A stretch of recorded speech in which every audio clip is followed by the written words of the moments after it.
All right, welcome back, Bernard. Everyone should know you, founder of ClearScope, amazing content optimization SEO tool.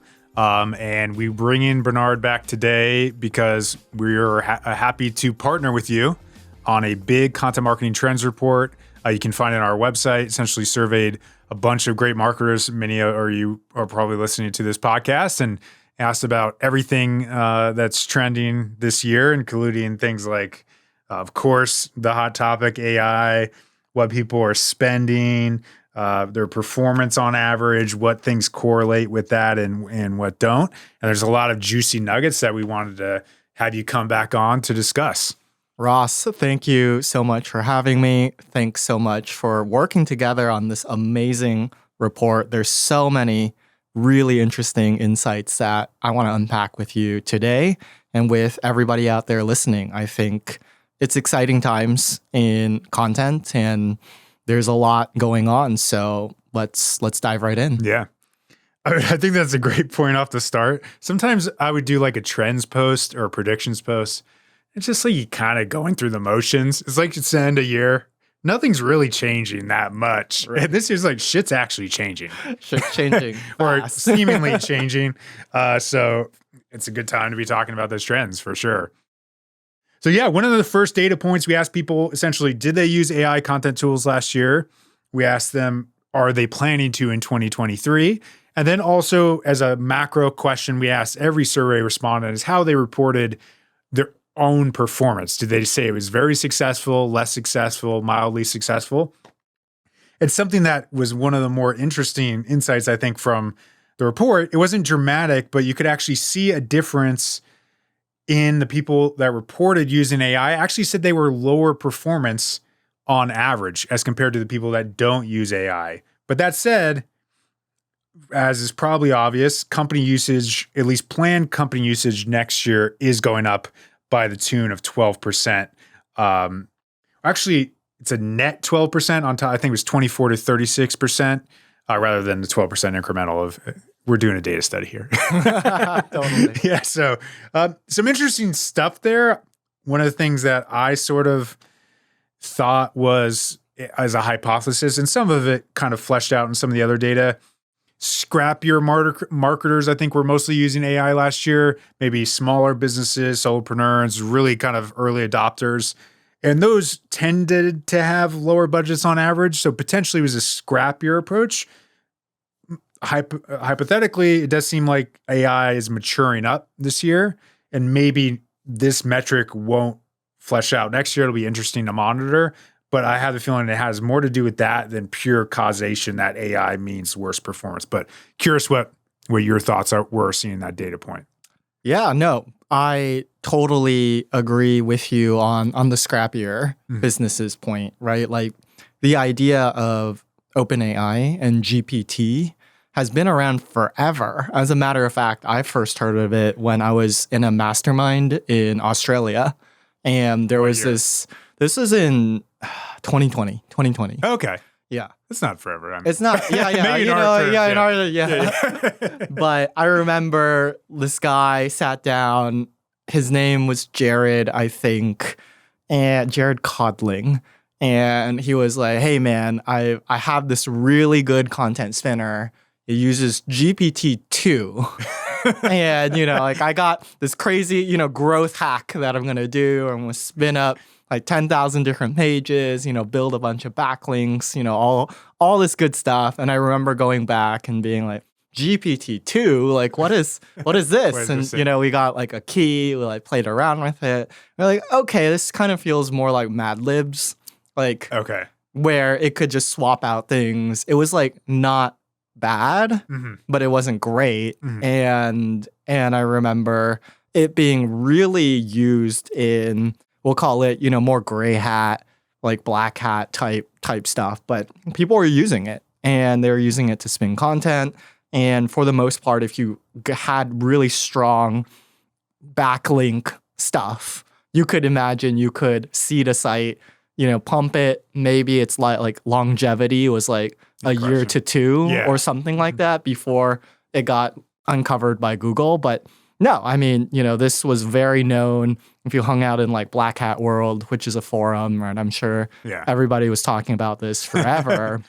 And I guess in some ways, right, a lot of people will say, a lot of innovation happens in the dark web of, things like porn and that sort of thing. Yeah. And it's like, I think, Goes a first. lot of things happen in like the scrappier Black Hat like world. And we're just kind of now seeing it, manifest as mainstream in the white hat space with Chat GPT as being this like consumer model of AI content where, that's taken root and that's the flavor of conversation today. But what are your thoughts on AI? Yeah, I mean, it's interesting for sure. I know a lot of the industry. Hopefully, this data point isn't making people sick of the conversation. I feel like, ironically, I'm almost sick of the people saying they're sick of and now I'm just adding to the meta-ness of that conversation.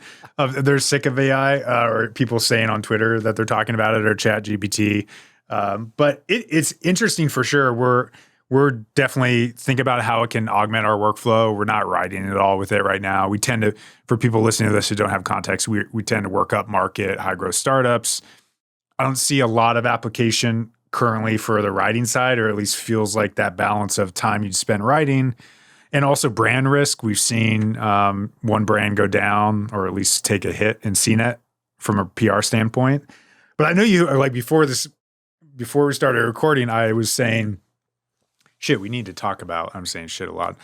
We need, that's how pumped I am about this. Yeah. We need to talk about what we were just discussing about what this Bard, all this stuff could mean in terms of the future of content optimization. I made sure to pause you in your tracks to make sure I asked you on the podcast. Could you kind of expand on that idea?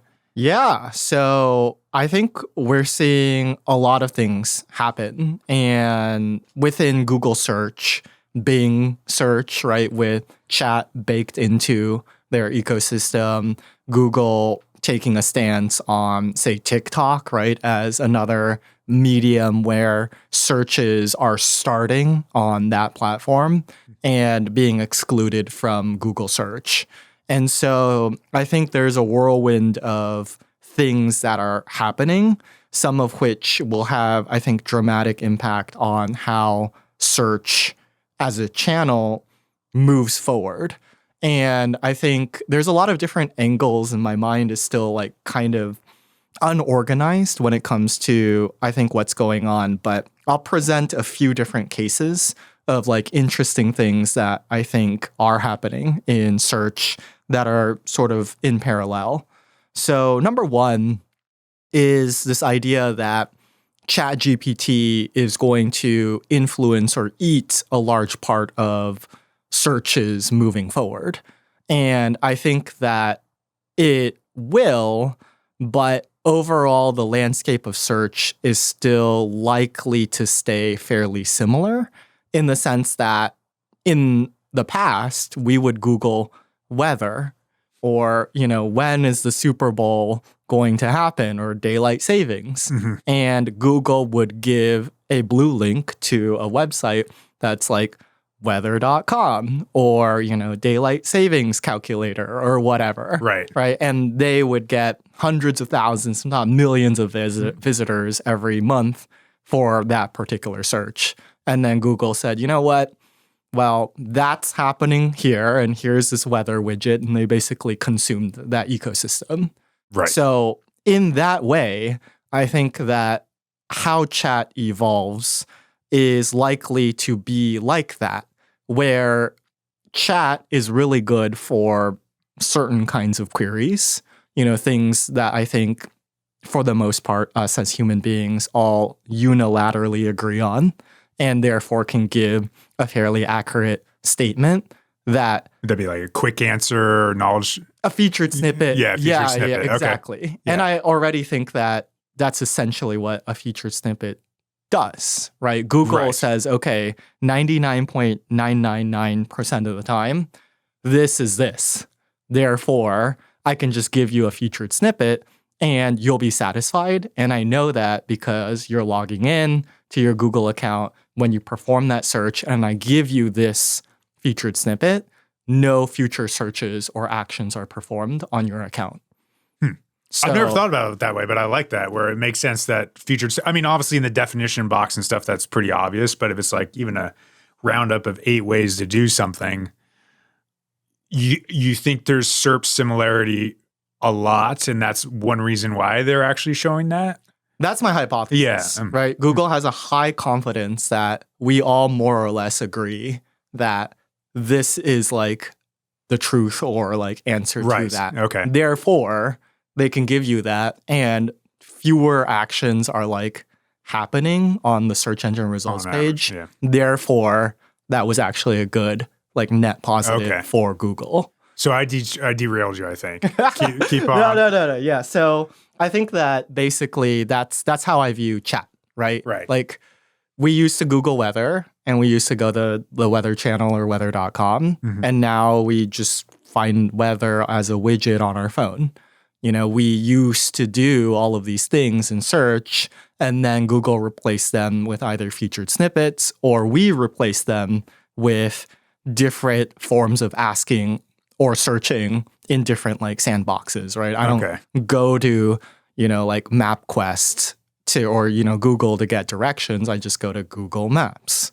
You know, I don't go to Google to do some e-commerce. I just go to Amazon, right? Right. And so basically classes of queries are going to disappear from search as a result of chat. That's my hypothesis there. Okay. Yeah. Do you think it'll detach from search itself? I mean, or is it like, I mean, Bard, I know Microsoft has a different interface essentially. Bard didn't look like it is so far, at least from what I saw, but. Yeah, Google Assistant, Siri, right? Yeah, I think these are just different mediums that I think will be interacting with chat. Yeah, that's a good call. Forward. It's pretty weak right now. Yeah, totally. I mean, I agree with you there. One of the thoughts of where I see this, or I don't know that's going to go, but to your point, like a lot of quick answers are solid, but ChatGPT seems to have the potential to improve upon those answers on average, potentially curating several results. That has the potential, like quick answers did, to atrophy some of our traffic, where maybe you would have clicked a result instead now because you need to combine several results, or maybe the quick answer was not perfect and now is aggregating that data. So hypothetically, I could see that contributing to some atrophy. To your point, I don't think it's going to go away or anything. It's just probably yet another thing that, in the past couple of years, we've seen search results that people are like, oh, that Google introduced a mortgage calculator on top of my mortgage calculator website. I'm pissed off. Right. This is sort of just would be another version, but it's not going to be like who knows? It doesn't feel like it's going to be like some 25% drop in traffic. Maybe certain websites, like I think of there's like these celebritynetworth.com. Yeah. That site like just destroyed. So maybe if someone's hitting one query class, and that's exactly what it's solved for, that's potential, which is maybe just more argument to diversify. I don't know. Totally. Yeah. So the other thing that's interesting about this whole chat thing, and then I think we can move on. Make a whole podcast about this. is Google's business model. Yeah. Chat is in its current form opposition to Google's business model. Google needs people to be clicking on links, and chat, at least in its current form, is not producing links. So that's to say, obviously OpenAI ChatGPT is mega backed by Microsoft. Mm-hmm. And the underlying assumption right now is that Microsoft's just footing the bill for a bunch of stuff that's going on, right? So the business model of chat is still TBD. The good part about Microsoft and Bing and chat, like their relationship there, is that, Bing is probably a very small percentage of the bottom line of Microsoft's like balance sheet in terms of revenue. Right. Whereas for Google, it's 90. Everything. It's very much heavily based on search. So I think, we're going to see some interesting innovations there, right? As long as search continues or even chat like has blue links in it, like I think, that then has play. But basically, I think there's a lot of room there to unpack. Yeah, the incentives seem to be aligned for both Microsoft and Google for SEOs listening to this, that they want to obviously continue to have blue links. That means very often it's probably not going to be 100% sponsored experience. There has to be a blended experience. So I think I've heard rumors that Microsoft will have like even a sponsored answer to chat sometimes potentially, or maybe there's 3 queries, one's ad with a little like footnote as everyone has seen. So as long as that incentive is there, and I see a value of going off-site, off chat, in my opinion. Like you see some cool tool or software on top of your answer, that to me is a value add. I'm not upset about that as long as they're not screaming me about that product. Totally. Yeah. Totally. Yeah, I do want to add one more thing about AI before we dive into other things. Great insight. And I think that lies in what Google has called the helpful content update. Mm-hmm. So helpful content update, as you were mentioning before, right? Like the celebrity net worth website got wiped. Mm-hmm. And when we look at least the first version and the ramifications of it, a lot of it is regurgitated Me Too content sites, right? Like lyric websites that literally don't provide anything new to what the lyrics are, because lyrics are lyrics. Yeah. But, Genius has this whole UGC model where it's unique and there's like interesting stuff that they can bring to the table that enhances the lyric experience. So I think that kind of translates into what my thesis on what the helpful content update is trying to do. And I think where that comes from is this underpinning of how I think aspects of search have worked, which, as a lot of you out there know, would be called the knowledge graph. And the knowledge graph, essentially, for those that are not aware or need a quick refresher, is this idea where there's a topic and then there are related concepts to the topic. So everybody here is probably familiar with search engine optimization. You can imagine a knowledge graph surrounding search engine optimization would look like search engine optimization at the center. Next to it, we would have link building, keyword research, technical SEO, all that good stuff, right? And then next to those, we would have things like outreach, sitemaps, robots.txt, right? Like related to each one of those different subtopics. Okay. So that in of itself would be a knowledge graph. So what I think helpful content update is trying to do is that it's trying to look at content in the context of adding relevant information gain to each of the different subtopics that you're talking about. So in essence, right, let's say we are Google and we're looking at 10 possibilities that could rank for search engine optimization. Obviously, we'll take a look at the technical SEO, make sure everything's loading well and marked up correctly. We'll take a look at the brands, the backlinks, gauge how much authority each website has. And then we'll take a look at the overall helpfulness of the content. And in which case, in the past, that would have been related to how well the content appears to cover the known knowledge graph of the topic, right? So if Google looks at these 10 results and one of them doesn't say backlinks or technical SEO, it would look at that and say, well, chances are this piece of content sucks. Right. But that's why content optimization tools like ClearScope were born, right? Yeah. We can then say, hey, you didn't say link building or technical SEO in your piece of content that's trying to rank for what is search engine optimization. So you should probably include that, or else Google is going to ding you on the comprehensiveness of your content.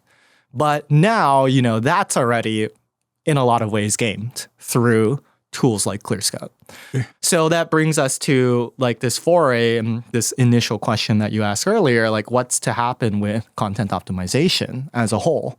So what I see happening is that, okay, let's say all 10 of these players for what is search engine optimization recognize the game of content optimization and what's going on in search. Well, they're well optimized, 10, A++ pieces of content now, all looking the same. So what is Google going to do as like the next way to figure out that a piece of content is actually helpful? Mm-hmm. So that then, my theory behind this is best encapsulated through like Bill Slawski's definition of information gain, which is to say that there are topics that are at the fringe of the knowledge graph surrounding search engine optimization. And Google wants to know what content is actually being helpful to the user in a relevant way.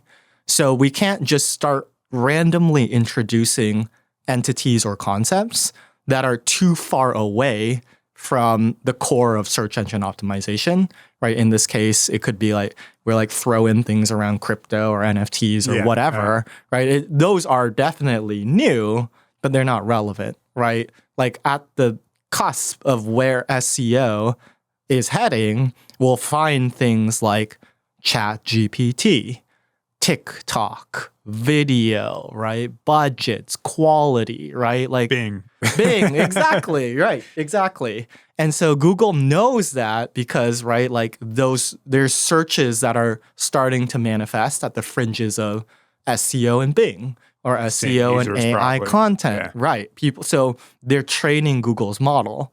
And then Google wants to see that your content is essentially including relevant like entities that are matching, the possibilities of where this topic is going to go. So in that particular case, if you think about what AI is doing, AI is ingesting what is known, what we've already written about. But it's not, at least in its current form, any good at knowing where the topic is going to go, because nobody's really writing as much about that. So my idea then is that for a lot of classes of queries, we're going to see this idea of like relevant information gain starting to play like a big role in how Google determines whether or not your content is actually helpful. Mm-hmm. And that's where I can see how conventional content optimization as we know it is being like disrupted, because it's not truly an A+ in that form. Exactly. In your definition. Right. Yeah. It's more about predicting where the topic is going to go and understanding that Google is going to be rewarding content that's hitting on the fringes of the not quite yet mainstream knowledge graph. And then Google is going to be like surfacing that which is essentially subject matter expertise. Exactly. So, right? Yeah. going back to this EEAT, right? Like we are having that conversation on this podcast, like the words we're saying in this. Maybe we have some expertise, the listeners can judge, but we might be, that makes sense. I mean, an interesting parlay to bring us back on course, even though very, I think relevant to that. I think you could argue another way to just pick up on that would be our old friends links, right? So data point from our survey is that people that still incorporate link building, we didn't say how aggressively, what it means from a strategy standpoint necessarily, so we should give that caveat. But those who at least like strategically think about link building do report a higher success rate than those that don't. I would think in the context of what you just mentioned, of course, if you game that, people game that. I think they're getting better at understanding when those things are gamed. But you'd think on average, the people that actually are truly giving an additive experience naturally attract more links. That's part of that, obviously, equation. Probably will not, maybe you think it would stop being a factor. I don't know what your opinion on that is. But yeah, what was your reaction seeing that data point? Yeah, it's nothing that shocked me. Mm-hmm. Yeah, I mean, we both know the value of a good set of nice white hat generated links, right? Like things that are natural. That oh my God, nothing. So tasty. Maybe we can get Google to link to this podcast. I don't know if we ask. Yes. So yeah, I mean, search was built on links, so we're never really going to escape that. I think that you should always think about links in the back of your mind, like how to build them, what's your distribution strategy, and it's going to be a differentiator for sure.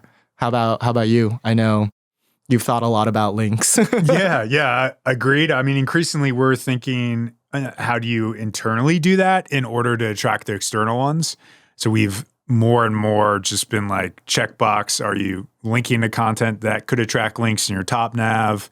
SEO content that's old, is it linked on your blog hub? Are you like linking to relevant content at the bottom of your like content optimization page? Is there a guide that you can link out to there that would be good for users driving down the funnel and be good for search? Those things I think are like its own link building in a way, and it will then help that rank, of course, and organically rank them. But yeah, I don't see much change there, honestly, in how we're thinking about it. I think increasingly, and I've heard there's actually been murmurs in the industry, there's some big firms that like stop doing outreach completely from an agency standpoint. We were one of them. We still have a small and strong digital PR team for the right fits, but I think less people are doing the outreach piece, which I think doesn't say links don't matter. I think just maybe the economics are changing. We have obviously, I think John Henry put out a good post that maybe we could find for the show notes about how he was talking about how B2B content was changing. And there's just a lot of old brands that have these established moats, thousands upon thousands of links that have just are entrenched there, that more and more brands are there. It's just getting harder to outseat them from a link standpoint. Definitely. And actually, to that note, what I've been noticing, and you've probably noticed it too, is that B2B SaaS businesses are increasingly buying blogs, right? Like communities, blogs, as now they're like target for acquisition. We saw it most notably with HubSpot's acquisition of The Hustle. All right. I don't know how much they bought it for, but I think maybe somewhere between like 50 to 100 million. And we see it with SEMrush purchasing Backlinko, which was for 10 million, and Traffic Think Tank more recently and notably for, an undisclosed amount of money. And you just see this happening over and over again, where I think, the broader pattern, I suppose, is that B2B is just getting extraordinarily expensive, right? From a customer acquisition standpoint, there's more and more players. Software is increasingly becoming commoditized in a lot of ways. And I think you see these businesses say, okay, well, like instead of buying, other software platforms, we can just take them over in engineering, but let's like buy traffic and let's buy communities and let's buy influence. And I think that's been an interesting ongoing trend outside of course, just the rise of, content investments as a whole as well. Yeah, it definitely seems like an interesting, like differentiated approach to take that route. I know Nick Eubanks, who was part of that acquisition, is now going to help SEMrush just do more acquisitions, so they're not stopping. Yeah. And so expect a knock on your door, I guess, Bernard, at some point.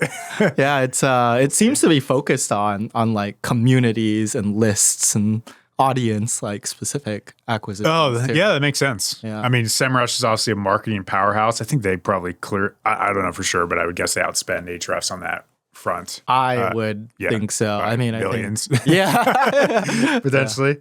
Yeah, I mean, another interesting part of this case study or survey in particular was how people thought about design, what people were spending on design. Oh my God, yeah. Yeah, we're a little, I don't think, maybe we're biased. We have a design team, so it was interesting to us in particular how that contributes to quality content. And really the average, or at least 50% of the people that responded only spend 1 to 10% of their budget on content design. That said, those that reported spending in the 10 to 50% range, which there were two cohorts there, reported better results on average. Probably not rocket science what that means, but what was your kind of conclusion or thoughts in seeing that data? Yeah, I mean, nothing too surprising to me. I think a lot of people get caught in like more, right? Like, and if you're caught in the more, you're not really going to think too much about content design and graphics, illustrations, that sort of thing. But yeah, I think people need to be spending more in terms of their content design, right? The content that Siege pushes out is excellent in terms of the illustrations, the overall like experience of consuming the content. And we, in a lot of ways, are moving towards a world where content experience, I suppose, is what you could call it, is going to play a much larger impact on how its ability to like perform in search, its ability to convert, right? It's like content. We were just talking about this before the call, but this recording. But yeah, where content, in the past, it would cost a lot to like create and like whatnot. And we've come to this now world where you could produce a piece of content, whether it's good or bad, with a few clicks of a button. And, bam, there you go, 500 words, 1,000 words. Right. But so it has to then start being evaluated on softer like metrics, which is going to be the design of it. Can you trust it? Like that sort of thing. So definitely not surprising. It's 1 to 10, but also I think reflective of how people have been like thinking about it. Yeah. Yeah. It's interesting that, I think in some ways we kind of walked into it. We were originally a manual link building shop. We created a lot of infographics, and naturally we kind of just evolved over time. And hey, we had this great design department. We should add great visuals. Realize this differentiates the content. But yeah, it seems like psychologically there's a sect of content creators that might not even consider that idea of adding images to their posts, which is interesting. And clearly it fleshes out to do that. Obviously it's more complex. There's additional stakeholders. Doing it well is not simple to do. It's not. Yeah. It's not. Yeah. For you, what would you say is like the rough percentage of budget, you're allocating to content, if it's 100%, how much design? Is design. Yeah. It's probably close to 40. 40. I think 30 to 40 is the accurate range. We have art directors QA each design asset and graphic designer add assets. We do try to be intelligent to your point about like content experience. We're more and more, and we're always doing that in early engagements where we're suggesting tweaks, if not a full redesign of their content experience. I do think smart SEO today is not just trying to create a ton of custom designs just because. You could build in CSS features and HTML that makes that look good. Like if you go to NerdWallet, a lot of their content doesn't have a fancy image. It's just a good content design. It still feels pretty solid without having several custom images. So you have to walk that balance for scalability. But I think it's definitely worth the sunk cost investment of like making that great design to drive that down and still create. You're going to need to visualize data and stuff like that. But try to be cognizant of how you can walk that balance. Totally. Yeah. So get your content design investments up, guys. Or at least it's a differentiator. It seems to perform better. And one of the areas you commented to me earlier, you're seeing a lot of the industry potentially going or seeing more of is video. But our data reported only 5.3% of people use video. On the other, like really high fidelity side, 36% of users report creating interactive content. Tell us more about that video stance you shared with me before we started recording, and your interpretation of that data point. Yeah, no, totally. I think that video and content design, guess what? It's expensive, right? Yeah. That's why people don't do it as much as they should. And again, right, like if we're now in this world where you can click a few buttons, get a website, click another few buttons and get 2,000 words of content. Well, how are you going to differentiate, right? And I see content design and video in the same class as how do you differentiate your content moving forward, right? You can do it with embellishing, your content with better illustrations, more informative things, right? Making it a great content experience, or video, right? If I go to, a affiliate site and you're just listing out the pros and cons of using, this vacuum cleaner, I just don't trust that. But you can imagine, right, if you had custom design images that inform me that they're like, oh, this is part of the Siege, affiliate brand or whatever, that would be, then I'd believe you more. And in the same way, right, if I saw Ross vacuuming this carpet with 20 different vacuum cleaners with the same liquid spilled across, it evenly, and, saying this one's the best, then of course I would trust this particular piece of content because I know that the products were used and I have proof, right? And so essentially all of this, I think at a high level, just boils down to barrier to entry. The barrier to entry of creating content design and video is higher, but as a result, it's more trustworthy. And as a result of that, people are going to trust that more, and Google is going to somehow, figure that out through user engagement signals. And the only way that you're going to, I think, have a competitive advantage moving forward, assuming that you're a new website, is by competing on these softer ideas of content. That said, right, brand is something that is also another huge important factor.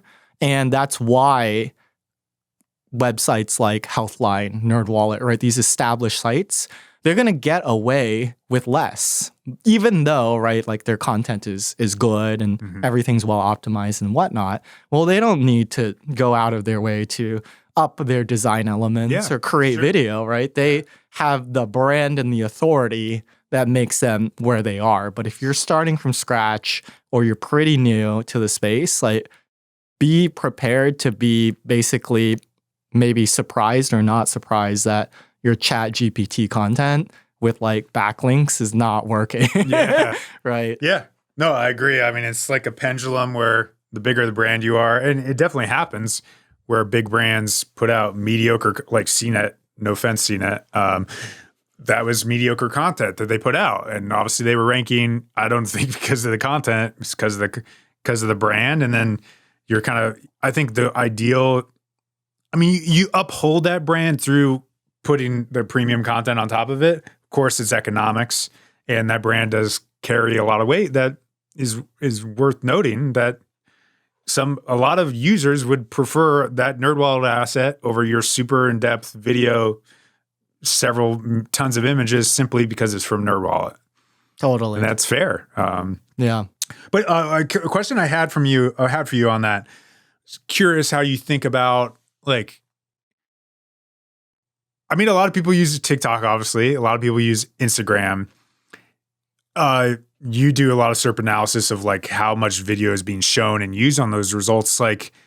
Would I worry about, or I've seen people do, it's almost like the poor application of the skyscraper technique. It's like a gigantic asset where you go too far in the other pendulum. You just put everything into one asset. You don't have a brand. You'd ideally be kind of in the middle.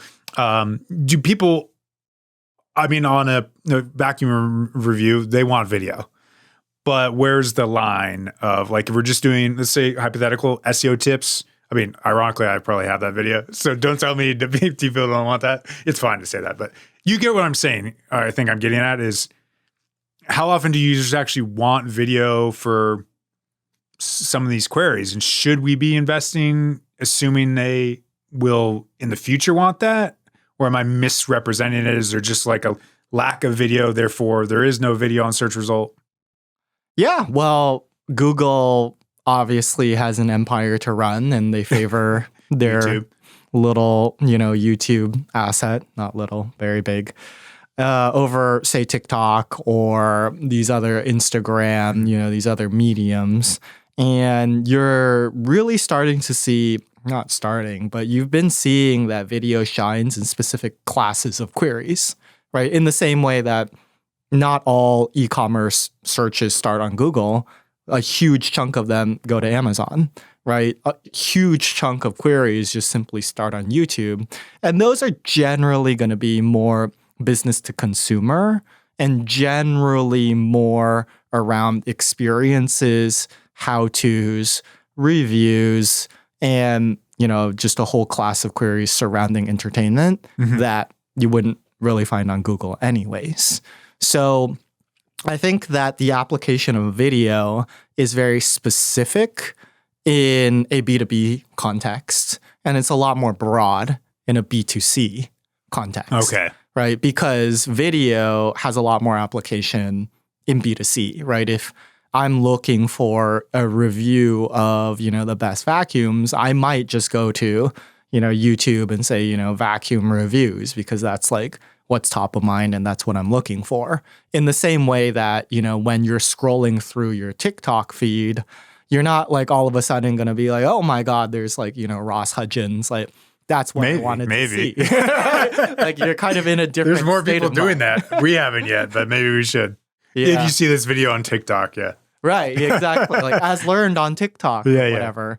Right. So it's like people are in their conditioned mindset when they're like doing video. And for certain tasks that are B2B related, I do want video, right? Like if I'm like, oh, how to do a content audit, like I'm seeing somebody go through their content audit spreadsheet on YouTube is actually pretty helpful, right? And so I'd want to see that.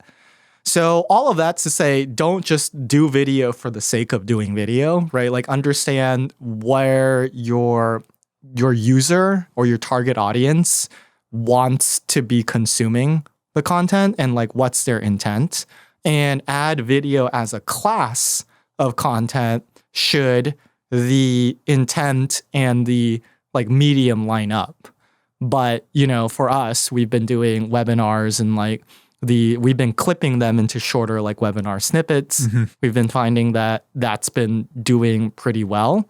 But, on the grand scheme of things, if we look at the overall traffic and performance of this library of content that we've been producing through weekly webinars, the overall like amount of traffic is very negligible, like speaking completely transparent. Yeah. And so it's like, okay, in a lot of ways, people still want to like scan, control command F, like some stuff. And in video, you're just not going to get that. So, right, really understand your audience and, don't just produce video for the sake of video. Unless maybe you're in B2C, in which case, maybe you can. Yeah, that could be a good brand play. Exactly. Yeah. Yeah, I know. I think those are good tips. Like what I see in B2B pretty universally across clients is in more technical spaces, there's tends to be demand around what is queries on video, where maybe it's defining something. Yeah, again, complex. Like what is A/B testing? I think you'll see search results. You'll see video on the SERP, and I think that's a good way of thinking too of just what warrants video. Sometimes I think even you run a business on it, will like look at what the search result is showing. That's sort of our current predisposition now. And back to your previous point, like thinking additively, does this just make sense for video? Who cares if there's a video on the search result or not? It just is the right fit. Totally. And we can do that. And that's probably how you think on your feet as a true expert rather than only an SEO. Yeah. Yeah. I think if you're an affiliate, like you have to be playing in video. That's my, maybe it's a hot take or whatever. No, I think that's good. Like it's just you have to do that to differentiate. It's like, obviously there's CNET, Wirecutter, whatever, and they're the brand authorities. But I think we're seeing a lot of smaller affiliates really say like, okay, the only way I can play this game now is to get into video. Yeah, makes sense. And, that's that E that popped up in, right? Like the extra E in EEAT is that completely demonstrates experience. Yeah. And the production of that video is what I feel like 10 years ago, 15 years ago, content, like as we describe it, right? Written content felt like, where people were like, oh my God, it's very expensive. Like, okay, we'll do it. Yeah. Now videos on that other Now side of the equation. Like that new, like, okay, it's really expensive, but I guess we gotta do it. Yeah, and then you're an affiliate and you gotta, some new vacuum comes out next week. Imagine doing some posts on the best AI tools or whatever, and that changes every week, probably. Totally. So it'll be kind of tough. I mean, sort of speak of the devil. We shouldn't call AI the devil. They might not take that very well, but some B2B to B2C trends as we're sort of on that subject, some of the data points that came out, only 62%, a good percentage, 62% of B2B companies expect to use AI moving forward, while only 38% in B2C do. And then on the link building side, sort of going back to our previous conversation, if any of these data points stand out, apparently B2B people just do more things. 64% expect to or currently execute link building or think about link building in their content marketing, but only 36% of B2C do. So similar trends on both of those. What do you think? Is B2B just more on the up, or what are you seeing from those data points? Yeah, I think that was probably one of the more surprising statistics that popped out on our survey to me. Like, I don't necessarily deal as much with B2C, but I don't see why they would like be adopting like AI less. Yeah. I guess the only hypothesis that I can think of is that B2B content is dramatically more expensive, like as a whole, than B2C like content, just on average, right? We obviously spend a lot more time doing the research, interviewing subject matter experts. Usually the subject matter is more technical, so there's, you know, more research and more whatnot to be done. And maybe, you know, like AI can like expedite some of those like different things, which is why, you know, B2B is more willing to adopt AI. But Okay. That's like the only hypothesis that I thought about when I saw that number. What about you? Yeah, no, I think that's a good take. I mean, it makes me think of just how we apply that, because we have some clients on both sides of the coin. Mm-hmm. Essentially, in B2C, I think it tends to be more visual inspiration on average. So design, I think, matters both sides, of course. I think content experience carries a little bit more, but in B2C, you might have like visuals around your wedding or snowboarding or things like that. And I think it just generally is more visual, which obviously there are AI tools coming to bat right now. We've thought about those. We specifically first explored, could we use stock photos to like that process to speed up our process, but they're not good enough currently to even use it. So maybe, I don't know, maybe that's the percentage of it, that it's maybe text people, more people are feeling that's getting closer. While I believe Nisa is a search engine, but the Dolly, I believe. Dolly is one of them. Yeah. There's a lot of those that are popping up now. I'm sure a lot of us have seen the 6 fingers pretty prevalently. There's like I forget the framing our creative director gave it, but they just look kind of blocky right now, which you wouldn't want to represent on a brand. And maybe that's part of it as well. I'm not sure. Yeah, no, I mean, generative adversarial networks, or GANs, GAN-generated art is certainly an interesting sphere where I actually hear that, like, you know, people are getting scholarships to like get into like training models. Oh, really? Yeah, it's interesting. I mean, we live in a fast-paced world. Yeah, my main thought of it that the design side of AI that could actually apply to SEO is like, you would have to start with a brand where this kind of like abstract, weird look made sense. But you could technically do that. And I've seen that on some blogs where maybe it's like just a kind of more unique hero image. Then you could probably scale that out with AI. But if you're the knot in wedding, or definitely probably not. Yeah. I feel like Notion could like run away with generative AI, because you know, they have that very unique all the little sketches and stuff. Yeah, like I feel like that would work. I heard their Chat GPT version is actually pretty good. I need to test that out. Have you? Yeah, Notion AI. I'm not giving it. I hear it's good, pretty decent too. Yeah, for sure. Well, I mean, we could go forever on the mini stats. Definitely, this is just a sample, just for clarity. Like, go check out the full report. We got many more insights that you could slice and dice as you find appropriate. But to round it out, I think one of probably more interesting data points to me, I'd love to, this is like the one data point I was like, maybe we need a bigger sample size.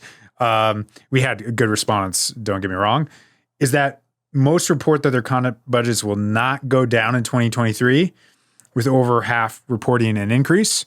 Obviously, both of our audiences were used to get these respondents on average. So there's some bias towards SEO and content in that sample set, I'm sure.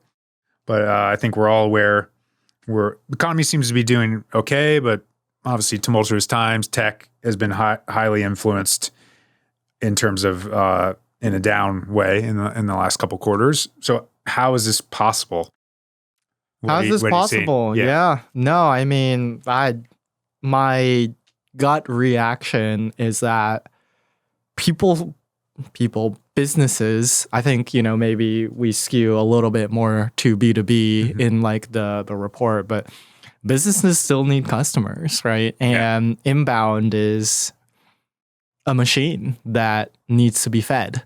And what we're seeing, again, back to just previous points, is that the cost of customer acquisition in business to business is sky high, and it's just going sky high, especially as software in a lot of ways like matures, right? The internet in terms of software as a service is, I think I made this analogy at some point, but we're all playing in like this like Manhattan like environment where you have the Salesforce tower and you have the HubSpot like thing, and it's a crowded competitive space that's only becoming more crowded. I don't know if y'all have seen those pictures of like MarTech stacks, and it's just like this exploding like ecosystem. Yeah, you got to zoom in, right? Yeah, and you're just like, okay, well, what little tile is whatever, right? And so I think that's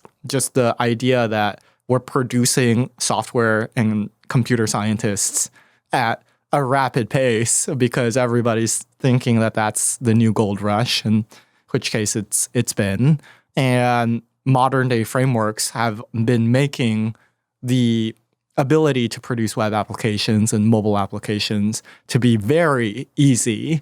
And so you get all this craziness, and now everybody has to compete not on the technical capabilities as much, but more on the acquisition go-to-market strategy. So that's what I would intuit from we've tripled our content budget this year, and it's just yes, we need to produce win content. Yeah, we need to make sure that we're building a brand, a moat, that sort of thing. But what are your takes on it? Yeah, no, I think that all makes sense. I could definitely see all the things you're saying in terms of being competitive in many of these marketplaces as it gets more and more saturated. I think of the AI space. I've seen Jasper everywhere.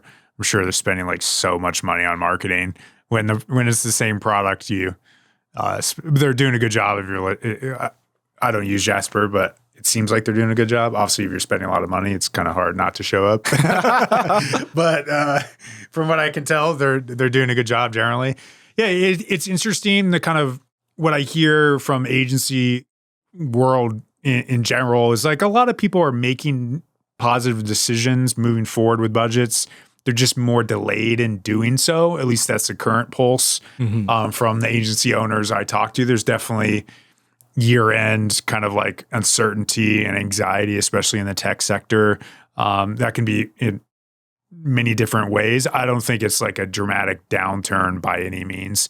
So I could see if you're kind of hitting some of these people and it's generally skewing positive. Maybe we have a little bit more of a B2B sample, to your point. It wouldn't shock me that it came out this way. I do think it would come down with more. We had 300-ish respondents. If we had 600, obviously it's a small market. maybe that would change a little bit. Totally. But general sense is that I think the main thing to intuit from that is that the world's not ending. If you're in the content and SEO world, well, at least for now, maybe we have a wider conversation about that. We obviously went in depth, but it doesn't feel like it's ending. Maybe eventually AI will kill us. That's the bigger thing. Yeah, to be concerned about. Well, that itself, I'm like reading, these sci-fi books and so I'm like, oh man, who knows whether the singularity is already. I have a conspiracy theory that AI created Bitcoin. Okay. Right, because we don't know who created it, and that's gonna be its way. Satoshi? Yes, that's Satoshi Nakamoto, and then they're gonna cash in all his Bitcoin, and then use it to like buy like arms, and I don't know. Wow, I can see that. No, just a random thought. Yes. Well, as signing off on here, we check this out on our website. Easy, we'll obviously link to it on the YouTube description, the show notes of this podcast to make it easy if you're listening to it over those earphones. It's bit.ly/CM/ CM -trends. That's a bit.ly if you use the bit.ly link, you know this, CM-trends. Hopefully we'll get you to that link, or just go to our homepage, go to our blog index. Find it in that internal linking. It's prominent in the drop down. That is part of the distribution strategy for this asset. And really, our design team put a ton of work in. Appreciate Bernard, your team at ClearScope, putting that report together. It's beautiful. Hopefully speaking to that design approach as well. And hopefully a lot of insights that you can take forward in the year ahead.